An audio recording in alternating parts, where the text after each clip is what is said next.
¿Qué tal? Muy buenos días, soy Carlos Monroy, nuevamente en esta mañana, prácticamente ya casi a mediodía, para platicarles con ustedes que hoy me dio mucho interés una opinión de Federico Arreola. Él es el director de SDP Noticias, un magnífico espacio informativo en relación a Xóchitl Gálvez y Beatriz Paredes, retomando él eh, una encuesta entre ambas contendientes dentro del proceso interno que lleva el Frente Amplio por México. Dice que en otro país Xochitl gana, pero en México empata con Beatriz y pierde feo, gacho, diríamos con Claudia Sheinbaum. Dice que el diario Reforma, que se ha dicho hizo la encuesta de vivienda en que empatan Xochitl y Gálvez, no, Xochitl y Gálvez, Xochitl y Beatriz Paredes, debe deslindarse de la pésima encuesta que también se hizo vía telefónica, que tanto favorecía a la candidata de la derecha empresarial. Bueno, pues hay que decirlo así porque fíjese que le están echando un montón en el Frente Amplio opositor a Beatriz Paredes. El teto, porque es un teto tonto, de Vicente Fox, otra vez le hace un flaco favor a Xochitl Gálvez cuando envía un tuit, un mensaje a Beatriz Paredes diciéndole lo siguiente, así textual, se lo comento, se lo digo: querida Beatriz, te toca reflexionar las dificultades en el resto del proceso. Tú eres la clave para que la estrategia de tierra funcione. Un gesto tuyo, es decir, está invitando a que decline, puede darnos un gran poderío. Anímate, vamos juntos por México. Bueno, esta no es la primera vez que este Vicente Fox pues hace un comentario que no favorece en nada las aspiraciones de la Xochitl Gálvez. Y aquí se lo vamos a platicar, pues todavía al pedirle a Beatriz Paredes que decline, pues nos recuerda que el mismo Vicente Fox fue desconocido por la Xochitl Gálvez, su ex empleada cuando él era presidente. Fue desconocido hace unas semanas cuando la Gálvez les lo señaló que Fox no me representa, ¿no? Además señalan al expresidente peca de inocente a no darse cuenta de que la estructura del PRI sí está haciendo todo porque sea Paredes la que gane el proceso interno del frente y que Xochitl Gálvez se quede en el camino. Demasiada inocencia la de Vicente Fox, por eso lo decimos aquí, y aquí tenemos el resultado de esta encuesta, donde Xochitl Gálvez en este momento tendría el 37% de preferencias, mientras que Beatriz Paredes está en el 36%. Faltan unos días y la verdad es que en los dos encuentros que han tenido, o tres, pues Beatriz Paredes le ha puesto una pela, no solamente exhibiendo Beatriz Paredes su gran trayectoria como política que ha sido, además de senadora, diputada federal, dirigente del PRI, gobernadora de Tlaxcala, pero formada en la vieja escuela de, de la estructura priista, donde pues hubo un camino largo que recorrer que no tiene para nada la Xochitl Gálvez, que no le llega ni a los zapatos a Beatriz Paredes. Y en el otro frente pues se acusa la misma Xochitl Gálvez a Beatriz Paredes de que está siendo apoyada por Morena a través de Alito Moreno. Es decir, por un lado Fox le invita a que decline y por el otro lado la acusan de hacer juego sucio, porque Morena estaría en todo caso favoreciendo a la candidatura del Frente Amplio Opositor en favor de Beatriz Paredes, algo que tendría que esclarecer en alguna forma pues el propio Dante Delgado, ¿no?, como presidente de Morena. Pero el hecho es que sí, le están dando con todo, o le quieren dar con todo a Beatriz Paredes ante el acercamiento que ya tiene con Xochitl Gálvez y que pudiera, es muy posible, pudiera desplazarla del primer sitio, bueno, un puntito, cuando se tenían más de 10 puntos en anteriores en encuestas, pues ya está la señora Beatriz Paredes prácticamente en empate técnico. El Universal publica también otra encuesta, pero en este caso de los otros frentes, donde Sheinbaum y Colosio lideran ya en sus partidos. Por ejemplo, Luis Donaldo Colosio tendría el 40% contra el 29% de Samuel García, aunque Samuel García ya había declinado participar, y el otro gobernador de Movimiento Ciudadano, Enrique Alfaro, ha provocado un problema a Dante Delgado en Movimiento Ciudadano porque parece ser que se separa del partido, se separa de Movimiento Ciudadano, y en el lado de Morena, Claudia Sheinbaum con el 35%, mientras que Marcelo Ebrard tendría el 22%, según esta encuesta del El Universal.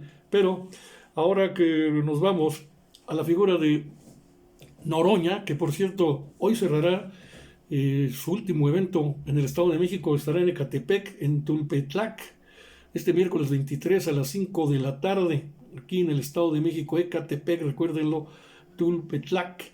Bueno, pues el sondeo callejero que realizó apenas este inicio de semana, más bien el domingo, el equipo de Noroña, el sondeo callejero lo da en primer lugar, lo ubica con el, a ver, aquí está muy 39%, mientras que Claudia Sheinbaum con el 32% y manda al tercer sitio a Marcelo Ebrard con 17%, Ricardo Monreal con el 2% y con el 1% Manuel Velasco. Así están las cosas. Este sondeo va a tener repercusión importante a la hora de cuando el fin de este mes y principios de septiembre se lleve a cabo la encuesta ya oficial de Morena para definir quién será el defensor o pues sí, el defensor, el designado defensor de la cuarta transformación para evitar decir candidato presidencial, pues tendrá mucha influencia seguramente a la hora de que se inicie este proceso de encuestas que ha molestado mucho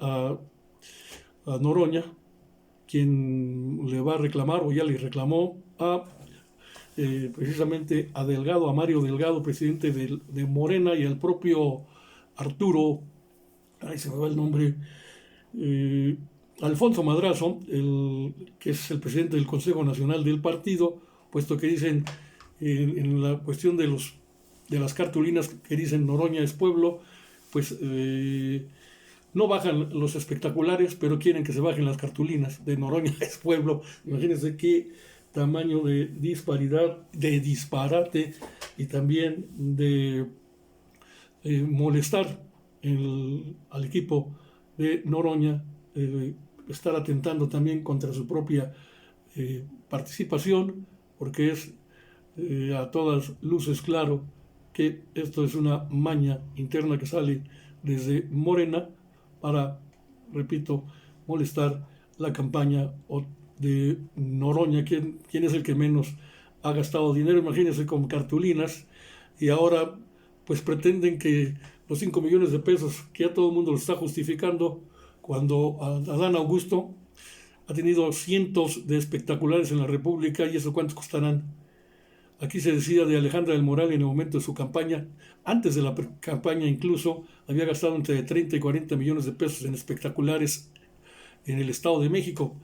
Si ella gastó esa cantidad, ¿cuánto habrá gastado el equipo o quienes supuestamente estén financiando la campaña de Adán Augusto cuando han tapizado el país de espectaculares? 5 millones de pesos. Esto es de risa, de risa.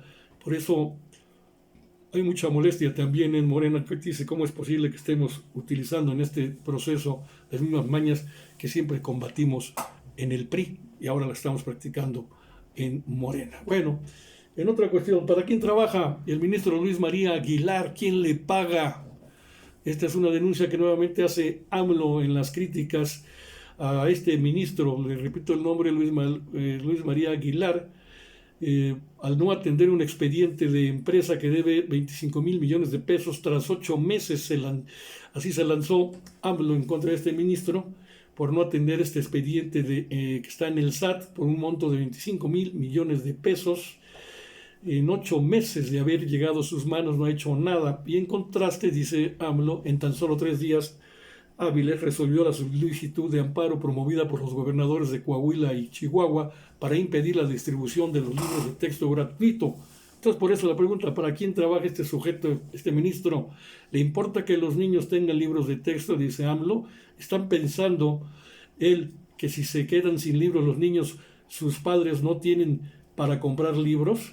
¿Ya leyó los libros o él cree que son libros para inyectar el comunismo?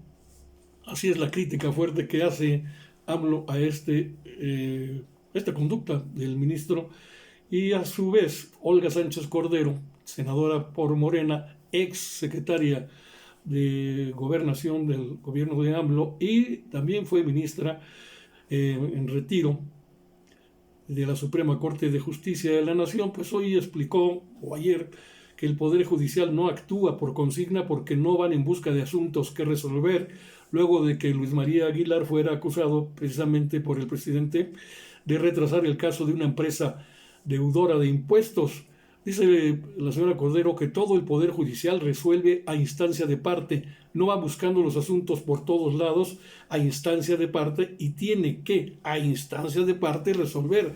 Tiene que haber una resolución judicial. Las resoluciones judiciales no necesariamente te gustan, pero son resoluciones judiciales. Estemos de acuerdo o no estemos de acuerdo, son resoluciones judiciales, se enfatizó así la ex secretaria de Gobernación, y aclaró que en el caso de esta empresa, que es Electra, la empresa de Salinas Pliego, de Ricardo Salinas Pliego, dice que en el caso de esta empresa que dejó de pagar impuestos, hay una suspensión nada más, dice, una suspensión.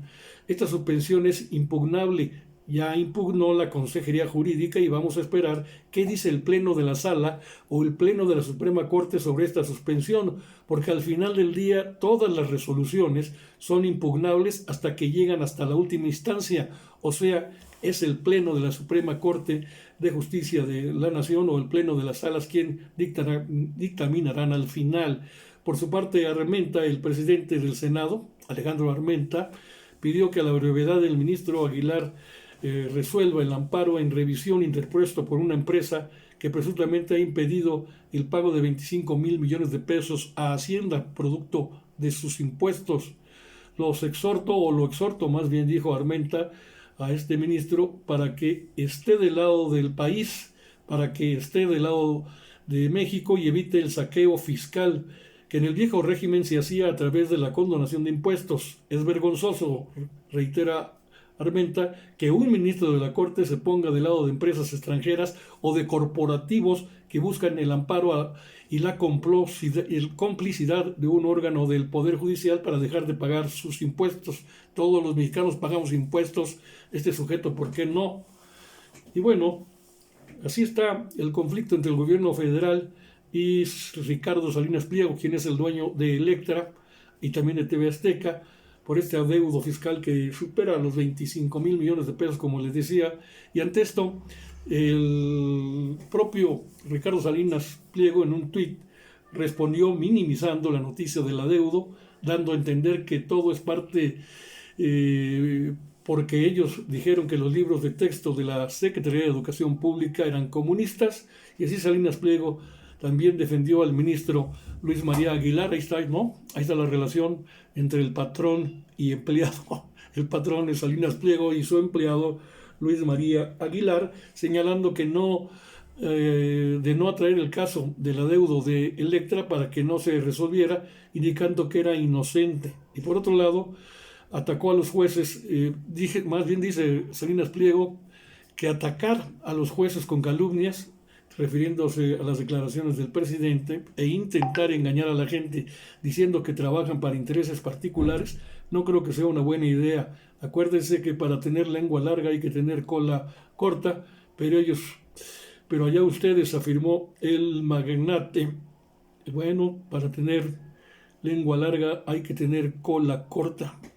Pues la cola de Ricardo Salinas Pliego no es nada corta, y sí, su lengua es muy, muy larga. Como dirían, el pez por su boca muere, y este conflicto seguirá, y ahí estaremos al pendiente. Gracias por su atención, espero su suscripción en Sociedades de Pensamiento con Carlos Monroy, y también el que comparte es importante, en YouTube, en TikTok, y desde luego aquí en Facebook. Gracias.